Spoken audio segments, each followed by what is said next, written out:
कान कान त्याला कान म्हणतो दोन दोन. कुठे कान कुठे कान कुठे कान पकड. दोन कान पकड त्याचे. अय्या कसं कान पकडते आद्या. कान पकडा कान.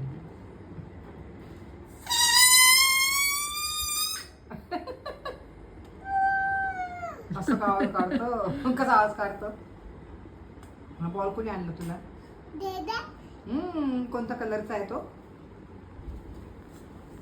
कोणत्या कलरचा आहे बॉल. गप ना मग. नो तर बस तुला गप्प. माहिती तू काय करते म्हणून बनून गेला. आद्या नो आता कशी